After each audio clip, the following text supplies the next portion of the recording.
వైఎస్ఆర్ జిల్లా కమలాపురంలో టీడీపీ నేతలు బరి తెగించారు. వైఎస్ఆర్సీపీ కార్యకర్త సురేష్ను టీడీపీ నేత పుత్త నరసింహారెడ్డి కిడ్నాప్ చేశాడు. రైల్వే బ్రిడ్జి పనులను విమర్శించాడని కిడ్నాప్ చేశారు. టీడీపీ ఆఫీస్కి తీసుకెళ్లి అంబటి సురేష్పై దాడి చేశారు. కార్యకర్త కోసం టీడీపీ ఆఫీస్కు బయలుదేరాడు నరేన్ రెడ్డి. వైఎస్ఆర్సీపీ ఇన్ఛార్జ్ నరేన్ రెడ్డిని కూడా అడ్డుకున్నారు పోలీసులు. ఘటనపై అప్డేట్స్ మా కరెస్పాండెంట్ శ్రీనివాస్ ఇస్తారు. శ్రీనివాస్, చెప్పండి, రైల్వే బ్రిడ్జి పనులను విమర్శించాడని ఈ రకంగా చేయటం ఏం జరుగుతోంది? అసలు గత 2.5 సంవత్సరాలుగా ఇదే చూస్తూ ఉన్నాం. వీళ్ళ దౌర్జన్యాలకు ఫుల్ స్టాప్ పడేది ఉందా లేదా? ఏంటి మీ దగ్గర ఇన్పుట్స్?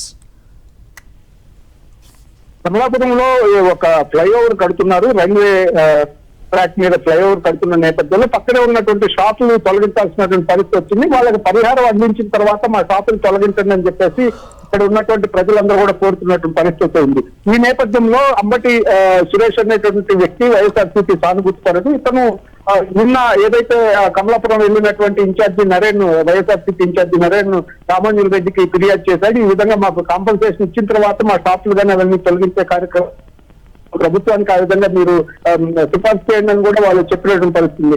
అంటే ఈ సమస్యని వైఎస్ఆర్సీపీ దృష్టికి తీసుకువెళ్తావా అని చెప్పేసి ఈ రోజు ఉదయాన్నే ఆటోలో ఒక 10 మంది తెలుగుదేశం పార్టీకి సంబంధించినటువంటి కార్యకర్తలు వచ్చి అతన్ని కొట్టుకుంటూ తీసుకువెళ్లి టీడీపీ ఆఫీస్ లో పుత్త నరసింహారెడ్డి దగ్గర పెట్టినటువంటి పరిస్థితి ఉంది.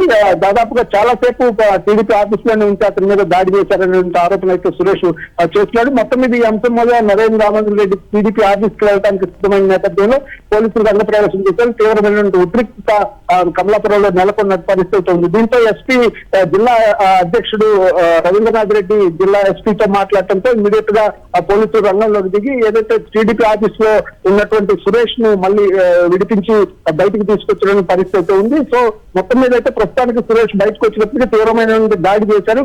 అంటే కాంపన్సేషన్ ఇచ్చి మా ఇల్లు తొలగించదని అడిగినందుకు అతని మీద దాడి చేస్తున్న పరిస్థితి ఇక్కడైతే ఒక ఫ్యాక్షన్ పోకడైతే స్పష్టంగా కనిపిస్తుంది. కిడ్నాప్ చేసి టీడీపీ ఆఫీస్ లోనే పెట్టి ఆఫీస్ లోనే దాదాపు గంటల పాటు ఉంచుకొని అందరి ముందు అతని మీద దాడి చేసిన పరిస్థితి ఇక్కడ స్పష్టంగా కనిపిస్తుంది. మరి పోలీసులు అతను విడుదల చేసిన వాళ్ళ మీద ఏ విధంగా కేసు పెడతారనేది వేచి చూడాల్సిన అవసరం ఉంది. ఓకే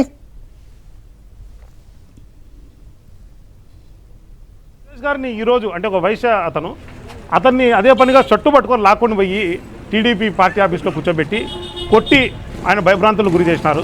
అంటే ఇక్కడ 130 మంది బాధితులు ఉన్నారు.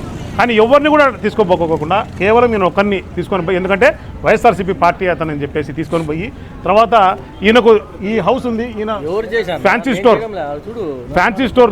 స్టోర్ నడుపుతున్నారు. సో దీనికి కాంపెన్సేషన్ కూడా దండిగా కాంపెన్సేషన్ రావాలి. సో ఈయన అడిగింది ఏం తప్పు అడిగినారు? మా కాంపెన్సేషన్ ఇచ్చి మేమే సహకరిస్తాము, మీరు ఎంక్రోచ్మెంట్ చేసుకోండి అని చెప్పారు. First point. సెకండ్ పాయింట్, ఏమన్నా కానీ మాకు పెంచిన రేట్లతో ఇవ్వండి. కాంట్రాక్టర్లకు రేట్లు పెంచి ఇచ్చినారు, ఎందుకంటే అతను వర్క్ చేయడం లేదని చెప్పి. మేము కూడా ఇప్పుడు 2026లో మాకు రేటు పెంచి ఇవ్వండి అని చెప్పి అడిగినారు. అది అడిగినందుకు ఈయనను పిలుచుకొని పోయి కొడతారు.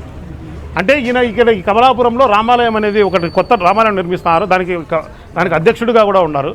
చట్టు పట్టుకొని లాక్కొని పోయి కొడతారు. అంటే ఏమి చేసిన తప్పేమి? అంటే ఈ కమలాపురంలో కమలాపురం ఏమన్నా అడవిలో ఉందా, లేకపోతే ఎక్కడైనా మనం ఏమన్నా రాజకీయంలో ఉన్నామా, లేదా ప్రజాస్వామ్యంలో ఉన్నామా?